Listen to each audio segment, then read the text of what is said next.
Hello and welcome back to Let's Play Fragile Allegiance with me, Acciyn. First things first, a few questions that have come up in the comment sections of my previous video. And I have a question about buildings and people. Do they have an upkeep? The answer is no. Once you've built them, they're yours. You don't need to pay for them. And for some reason, don't ask me how this works, because the people on your colony are supposed to be your workers and you are supposed to pay them, I guess. But they actually seem to generate a bit of tax income for you. I didn't make the game, I have no idea how that works, but look at this. We have no income whatsoever, we're not trading or anything, I have no spending money. We'll wait for 2 days, like this, and we've got a little bit more money. Like I said, don't ask me how that works, because I have no idea. I really don't. But that works. And also, is it a good idea to blow up asteroids that aren't producing, barren asteroids? No. Generally not, since they actually keep earning you a little tiny teensy bit of money there. One thing you can do, I guess, is you can make them into sort of a, what do you want to call, what should I call that? It's you can make them into sort of a tourist attraction retreat thingy. I guess you could call it, having lots of living space, lots of health clinics and pleasure domes, and just get some money from that. It's not, in my opinion, a very lucrative thing to do, since it costs a bit of money to build up such a colony, and while you would make that money back in return, I guess, from having the population, I just never do that. I just keep them the way they are. There's also always the chance that you could get one of those messages that tell you that they've found more minerals there, which were previously undiscovered for some odd reason. You know, having more colonies increases the chance of that happening, even if it is a slim chance. But yeah, it's always good to have them just laying around. Yeah, you can have them blow up, it's not that big of a deal.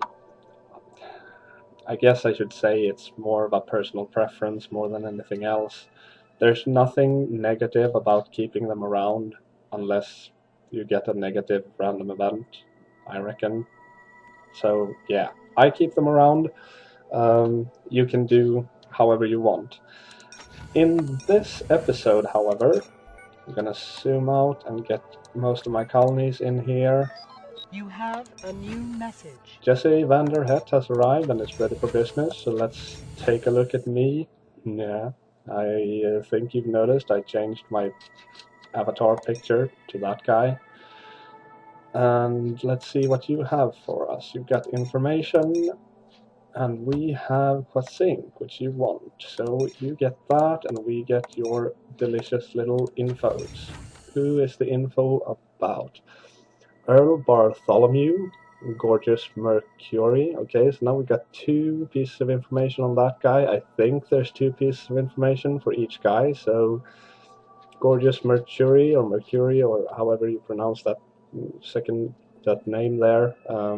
We should have a complete file on that guy. I hope he arrives so we can check it out. And Andrejana Perez. Oh, I think that's someone we still have at our disposal. I'm gonna have to check that. So we'll buy that, and yeah, there we go. Additional information. Ms. Perez is an excellent supervisor who works fast and efficiently and is more than capable of handling a heavy workload. I would be more than happy to employ her again at any time. That is written by Gertonis Pank, CE, Tetracorp Mineral and Chemical Division. Mrs. Perez works fast and to a high degree of competence. In my experience, however, she may become a little unstable if overworked. Oops.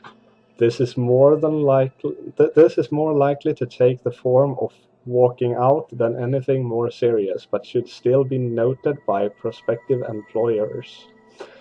Despite Miss Perez's well-deserved reputation for efficiency, I must say that she shows a particularly poor regard for her employer's profits, not to mention the safety of her colleagues, if her contract is terminated prematurely.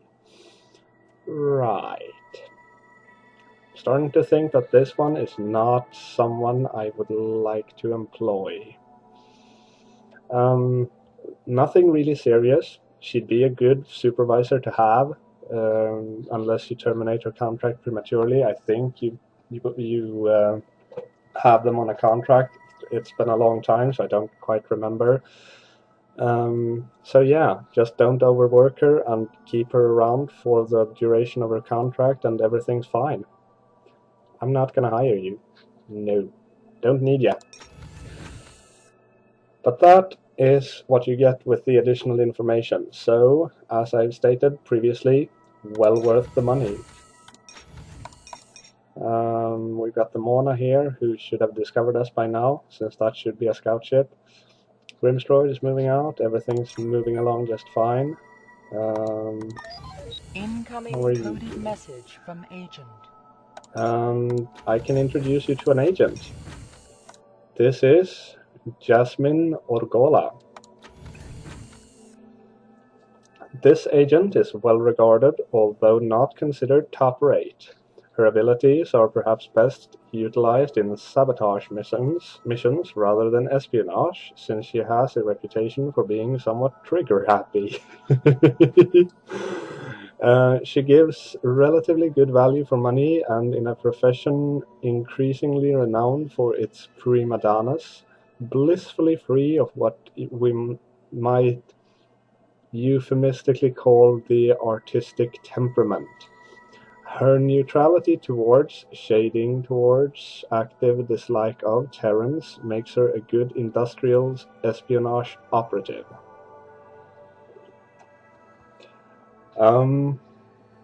If you didn't know, for some reason, we are Terrans. It would be better to have her on our payroll than to let her go and someone else have her, since she has a somewhat dislike of us. I can't afford it. So what you have with the agents is you have their name, you have their slogan, if you will, bigger bangs for fewer bucks. She's a saboteur, after all. And we don't have any extra information on her, so nothing's gonna happen there. This colony is a new message. And another trader. One thing I do have to say is I am doing this on the fast-paced thing there, and it can't be altered during gameplay. I'd have to start another game to alter that down to medium or slow, and I'm starting to regret that. But fuck it. You get to see me be all stressed out, and that should hopefully provide you with some entertainment. Yucky Glacier. See what you have for us.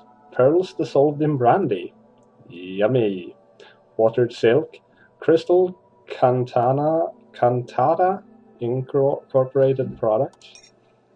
Biofort.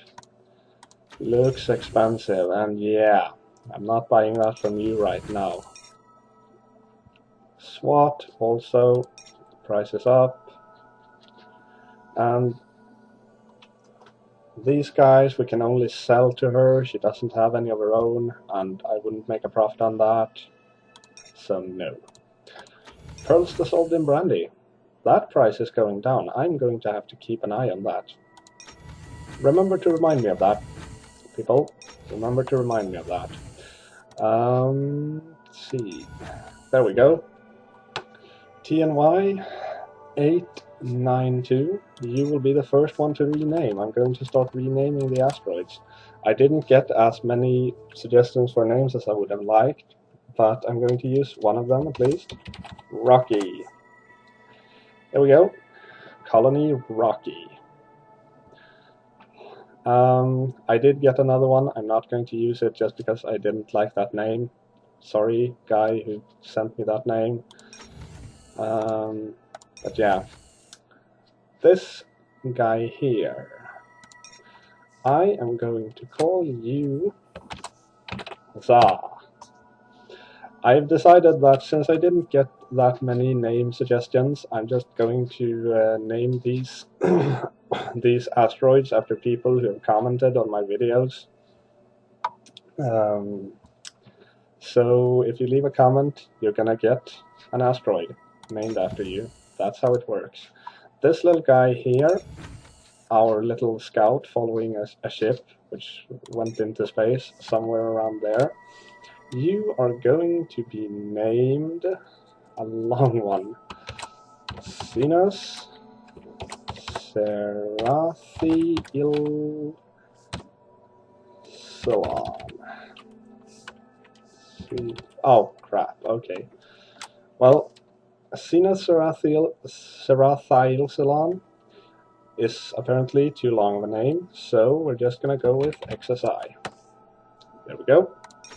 You are XSI, you do not have a name, so I will call you Vanadzi. That's you. And this guy here will also be renamed. You will be called Homer K11. That will be your little asteroid there, and our rich little moneymaker here, who for the moment is at risk of being collided with. You are going to be Crazy Geekstroid. Yes. Incoming coded message from Tetracore. And Supervisor Ross Goodman is available for work. Let's see who that is. Ross Goodman. Tell me about yourself. Well worth a comparatively high salary. Ross Goodman is a fast, highly experienced supervisor with excellent references. Possessor of a first from the prestigious Shufeng University at Rigel 5, a doctorate from the Arcturus Higher Institute. Arcturus? What, are we playing StarCraft now? Really? A cast iron constitution and nerves of steel make her one of our star choices for beginner and professional franchisee alike. Again, I don't have the money and I don't have any additional information on you. Sorry, I'm not hiring you. I do want to know how Crazy Geekstroid is doing with the engines, and it's doing fine. And I have talked away almost 10 minutes. Ooh, hello! You there. Stop. We have ourselves our first alien encounter, and it's the Achaeans. I thought the Brications were up here. We've got two races up here, apparently, close to each other, too. That guy is either using an engine, or he's just really, really fast and on a collision course. No, oh, there we go. Valdemar Map Greyer is the person to talk to when dealing with the Archaeans. I am Valdemar Map Greyer Shiran. That is Valdemar, child of Greyer of the Shiran tribes. Acciyn ambassador for the fragmented sectors, and member of the Acciyn Trading Union. The Acciyn gatherings have a great part to play in the opening up of such backwaters as these, and I hope and believe that you will come to find our company enjoyable and profitable. As you must know, we are the traders of the Federation, and if there are any supplies that you need, be they basic necessities or life's luxuries, we will do our utmost to procure them for you. I do not foresee problems between our colonies. We are an easygoing, tolerant collection of cultures, and it is our boast that we are friends with all the diverse species of the Federation. So, as you can tell from this guy's introduction here, these guys are basically traders. They are very good trading partners, and they are quite docile, so you're not going to have much trouble with them in terms of war or the likes. But this is a perfect opportunity for me to introduce you to one of my favorite parts of this game, the diplomacy system. See, what I find so awesome about the diplomacy system in this game um, is that for the time it was quite revolutionary. You go in, you can have a non-aggression pact, for instance. We would like to negotiate the setting up of a non-aggression pact between our two cultures. Would you be interested? Now, the AI will send you a proposal for these as well from time to time. But for now, I want to show this off to you guys, so I'm going to initiate this. We'll wait for his answer. Certainly.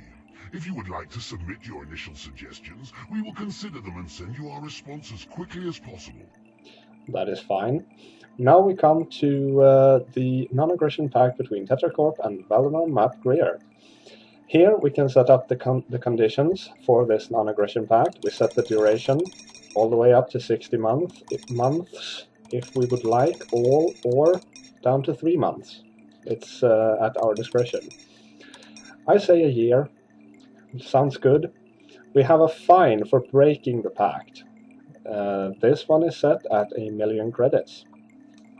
And this is something that I feel is missing from many games which have a diplomacy system like this, because so many games that I have been playing, they don't really have any sort of negative impact of you breaking an alliance. Usually, especially in war games, war simulators, strategy games and the likes, you would have sort of a, well, you're not going to have that big of a standing with the rest of the world after you break a treaty with someone you have a treaty with. No. Thing is, those games you can usually just be a warlord and nothing bad is going to happen to you, and people are going to want to be your friend anyway because you're so strong. In this game, however, you can set a fine. You can set the fine really high. Let's see if we can find the maximum. Is that 10 million or 100 million credits? I don't know, I don't care, it's quite a lot. I don't think they would accept that, however, simply because I don't think they can pay it. Now, the AI is not going to agree to a fine that they can't pay. You can agree to that, just make sure you don't break it if you do. I think that loses the game for you, because you're gonna be broke for a long time. The next one is the clause. We can have a no overt action clause, a no covert action clause, or no overt or covert action clause. Basically, if you choose the no overt action, you both agree that you will not attack each other with ships or missiles or anything like that, but it's perfectly acceptable to send spies and saboteurs against each other. And covert, basically the opposite. You're not allowed to send spies and saboteurs, but you're not breaking the terms of the non-aggression pact by sending ships and missiles. Oh, and pro tip. Neither of these include smashing your asteroids into theirs. Hint, hint. But we're going to go for no overt and no covert action, just because I don't want him fucking me up if he would like to. We can also set this to secret, if we want to keep our non-aggression pact a secret from other alien races. I don't see the point in that right now, because we don't have any other players on the field. But it can be a good idea later, especially military alliances. Send that. You can have joint combat treaties, which is basically a military alliance, and those work a little differently too. I'm going to showcase them, hopefully, but I don't think I will agree to them. We'll see. We will see. But that has been sent, so now we're going to need to wait for him to reply. Actually, we can go in here and buy and sell stuff. He's got a few trade goods. This does increase as the game progresses. We can also gift them certain items. They can request pharmaceuticals, mostly, to be gifted to them as well if they are plagued by disease, and it's up to you if you want to give it to them or not. We should be able to talk to Jane Fong now. Yes, talk about the Acciyn's. We can complain about attacks or accuse them of trading with the Mona. That's basically it. If we complain about attacks, you know, I don't know. I seriously don't know. I think that she can force a ceasefire if we complain about attacks from a race. That does prerequisite that you actually have been attacked by that race. However, so what I plan on doing right now... You have a new message. There we go. We have a message from him. We cannot agree to these terms of the non-aggression pact. However, I have sent you a counter-proposal. Okay. He has sent us a counter-proposal of 3 months and with a fine of 110,000 credits. So he couldn't pay the fine and he doesn't want it that long. I would like at least 9 months. So I'm going to send him a counter-proposal and see what happens. Once that's done, that's going to be the end of this video. I'm waiting for this asteroid engine to be built so that Crazy Geekstroid doesn't smash into IKQ here. So I'll send you away and cannot agree to these terms. Okay, 3 months is all I'm going to get from him, so I'm going to accept that. Agreed to take effect immediately. That works for me. Now what this... Oh shit! They're sending missiles my way. Awesome. Incoming coded message from agent. Yeah, I'm being attacked. Boom, that was a nuclear missile, and they're sending ships there as well. I don't want you to go that way anymore. Monid fleet. Yup.